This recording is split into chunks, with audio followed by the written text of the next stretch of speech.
Hello ladies and gentlemen, Scare204 here, and welcome back to another episode of Let's Build Our World War II German Airbase. In this episode, we'll be going ahead and continuing work on this industrial area, building up another kind of warehouse type building, and building up our little age support equipment area, which basically involves us kind of completing this area for the most part. I'm overall really excited with the way this area turned out, and I have some ideas for how to kind of expand further once we have this area complete. If you are interested in seeing this kind of built more in a live time type setting, you can feel free to check out live stream number 57, in which all this footage that you're seeing here now is from that live stream. So pretty cool to hang out with you guys and chill. We were working on the airbase. We got quite a lot done in that live stream. It was about a 3.5 hour live stream, and that's what a lot of this sped up footage is going to be for basically this Let's Build episode is from that live stream, but I definitely recommend checking it out. It's pretty fun, and try to catch my future live streams if you are interested in hanging out and seeing some of this stuff built in live time.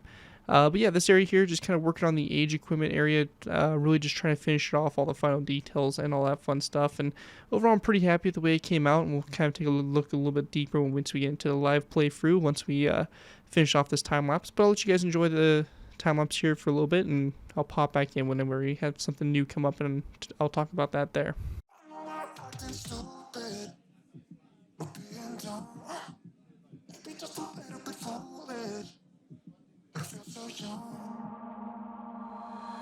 Drunk, I've never seen you clearer than now.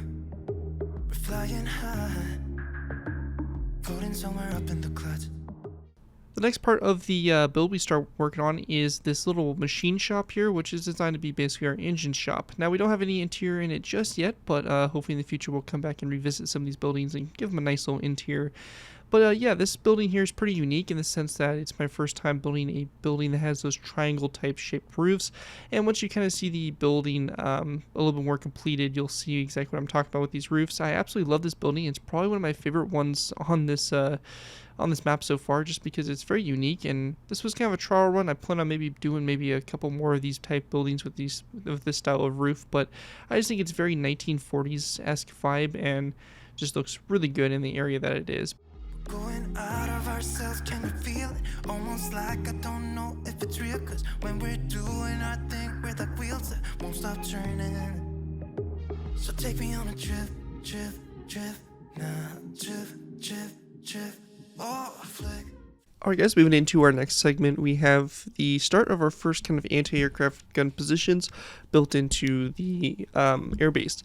Now, we have this open area that's kind of right across from that support vehicle facility we built, and I felt this was a perfect area to go ahead and throw in some anti-aircraft gun positions. Fills in the space really nicely, and just felt like a overall good space. So I went ahead and threw in a couple of Flak 38s in the ground, such as you can see here, so kind of entrenched a little bit. Built a little bit of the trench systems here, nothing too crazy, and went ahead and threw in a spotlight as well. I thought this area came out really good, and we'll take a deeper look at this once we get into the live play, but I'm actually really happy, and I have a lot of inspiration for how to go about building some future anti-aircraft gun positions, so this was definitely a good start, and I definitely look forward to building more of these. Switch, kill the lights. Oh, wasted. City lights are shining so bright. All these empty faces, we don't care about them tonight. We're going out of ourselves, can you feel it? Almost like I don't know if it's real, cause when we're doing our thing, we're the wheels that won't stop turning. I know we're acting stupid, we're being dumb, maybe just a little bit foolish, but I feel so young. Just go a little crazy and lose it. I don't care if we're dumb, it's the only way we know how to do it. After building up those Flak 38 positions, I realized that we kind of need a little bit more diversity instead of just using that Flak 38 gun over and over again, so I went ahead and built a new design for my Flak 18 or Flak 36. Now, I decided to go ahead and redo this due to the fact that the older design is, I think, like 3 or 4 years at this point in time, so definitely outdated and could use a revamp. So that's what I went ahead and did here, completely redesigned it, new details, all that stuff, and overall this gun looks a lot better and a lot more accurate. I think this model came out great and works really well on the base as our kind of AAA type of defensive measures. In addition to this, I also built a version of this gun here tilted kind of at an angle, which you'll see coming up here shortly, to kind of go ahead and show that the gun is facing upwards and in a firing type position. So really happy with the way the gun came out, and I think it looks really good, especially the angled up ones, and really just looks super heavy in terms of AA.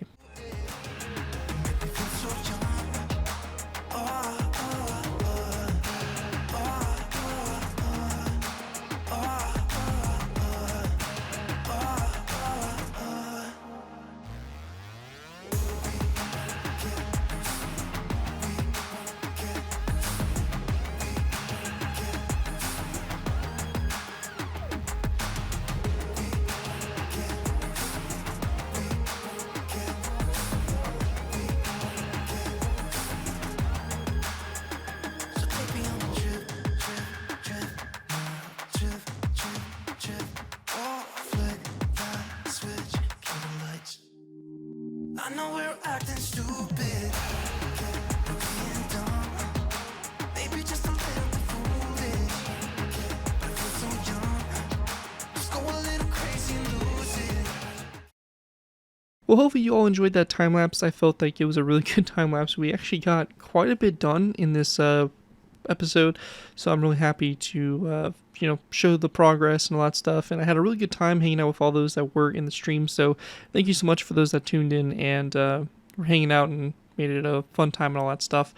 So yeah, let's go ahead and kind of talk about what was done. So we did finish off that little section there, the warehouse, or the not warehouse, but the kind of machine shop we have set up, and then also the little yard here we have for support equipment.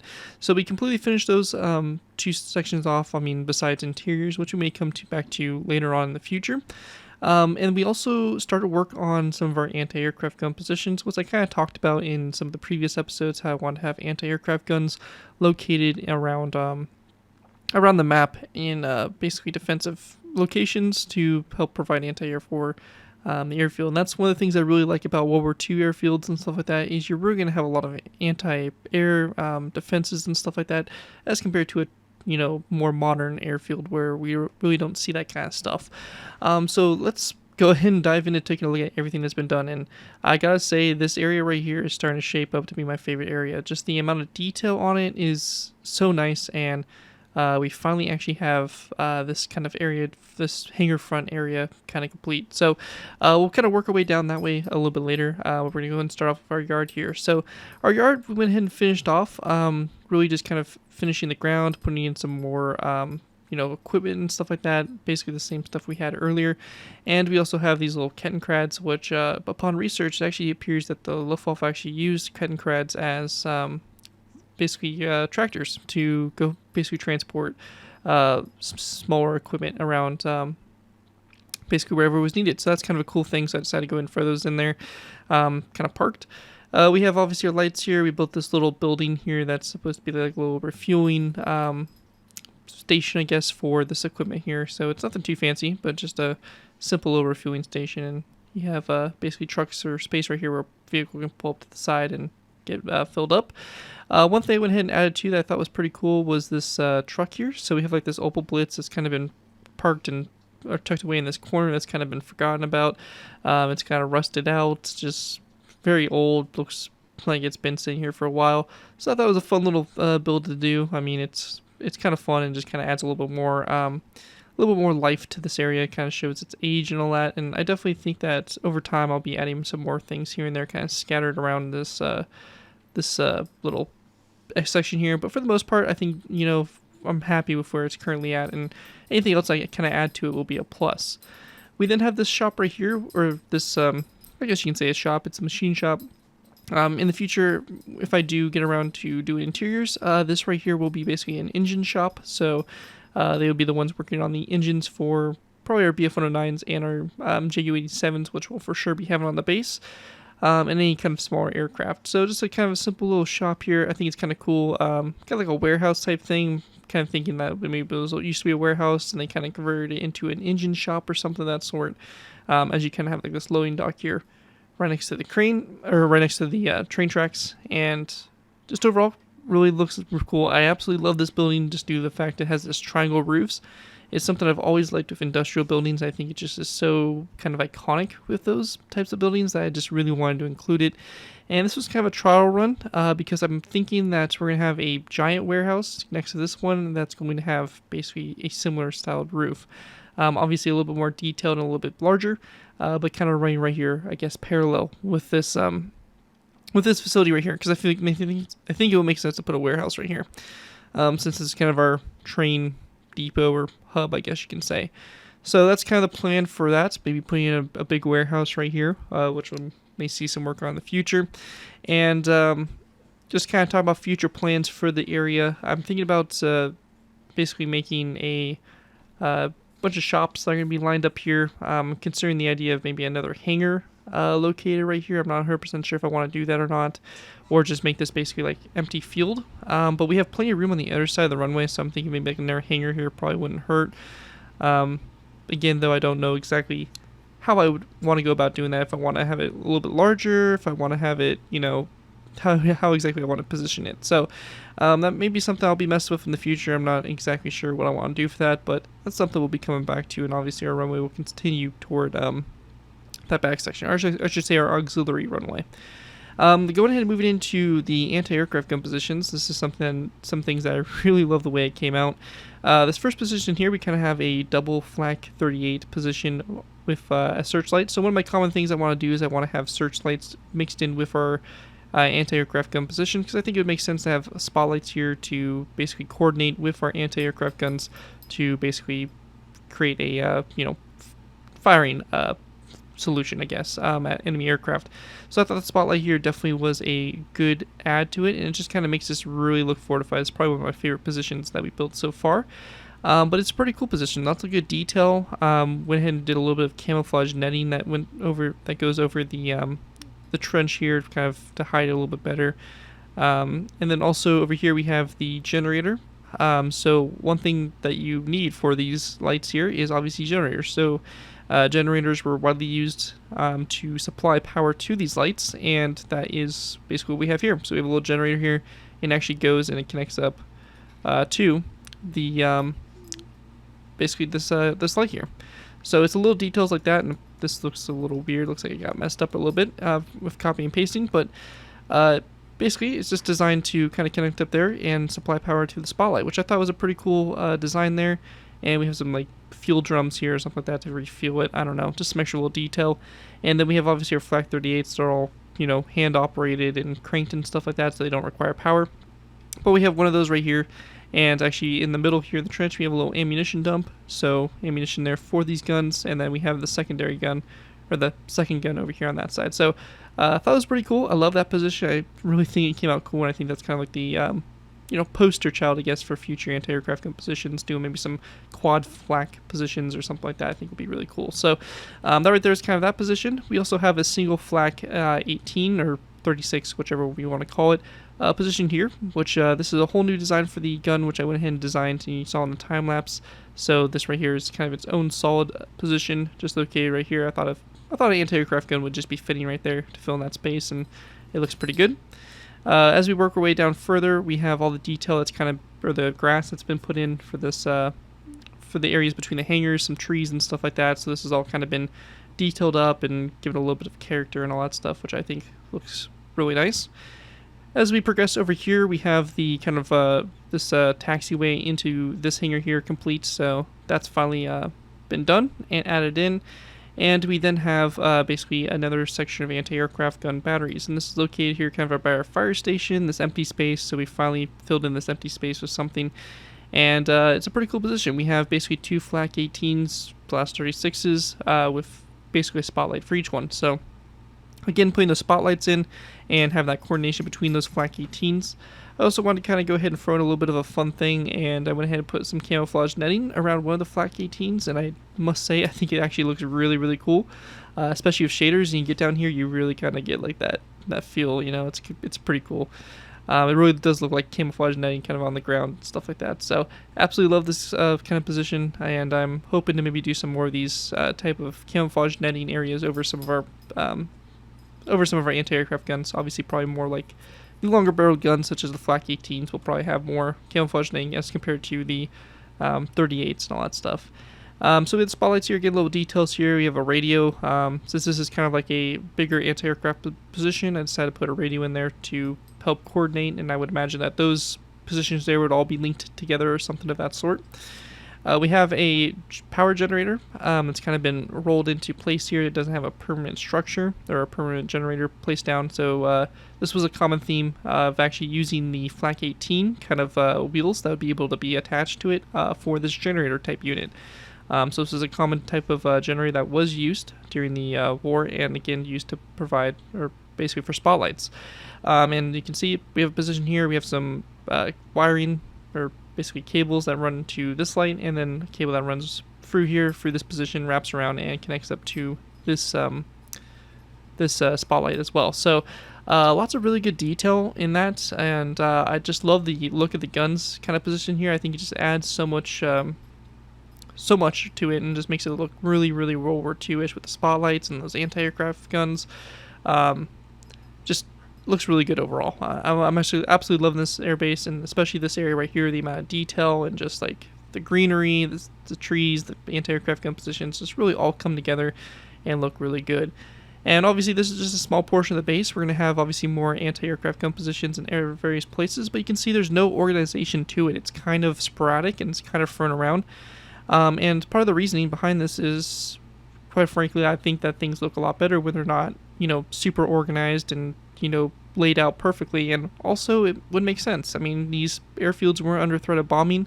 It wouldn't make sense to group all your anti-aircraft batteries in one position. So we're trying to spread these out and have some positions here, some positions there, and just kind of show that, this isn't like, we're not putting all of our artillery in one, or all of our stuff in one spot, or putting it all in one line that's easy to take out.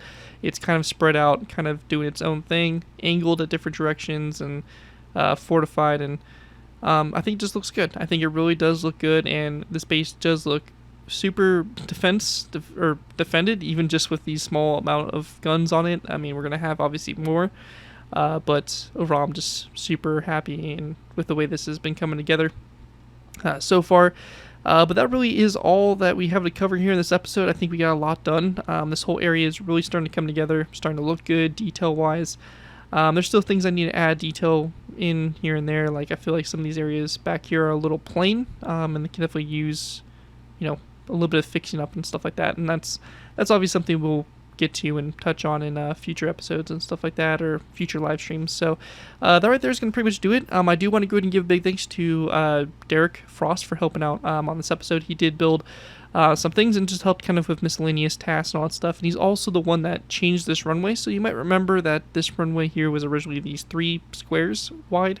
I felt it looked too much like a taxiway, being only 3 squares wide, so I wanted to expand it to 4. And that's what we did. We expanded it to 4. Derek went ahead and did all that expansion. Basically has been slowly kind of stretching it in both directions to get this runway built up. So I'm really thankful for his help and his contributions to this project, and helping basically speed up the building process, make it a little bit easier for me by taking, the load off of doing this pretty tedious task of building this runway. So big thanks to him and all that stuff. And again, thank you to everybody that popped in our live stream and hung out. I will be doing future live streams on this base, so make sure you're definitely putting on notifications for the channel to get notified whenever I do go live, and to stay updated on the progress for this airbase. As always, guys, thank you all so much for watching. Hope you guys did enjoy this episode.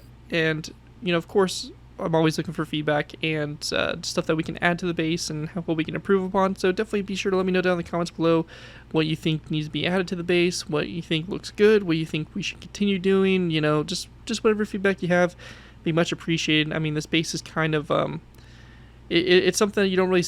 It's something we don't have a lot of reference on. So a lot of it I'm just kind of building and making up as we go, trying to take real life examples and put this into kind of a World War II type style, and I think so far we've been doing a pretty good job on that. And this really isn't any other World War II air bases out on YouTube, so it's kind of I would say one of the real first ones to kind of dive deep into this. So hope you guys again do enjoy, and again, your feedback is definitely welcomed for this project, and as it continues to evolve and grow bigger and bigger. With that, though, thank you guys again so much for watching. As always, don't forget to like, comment, and subscribe. This has been WW2 and I'll see you guys next time.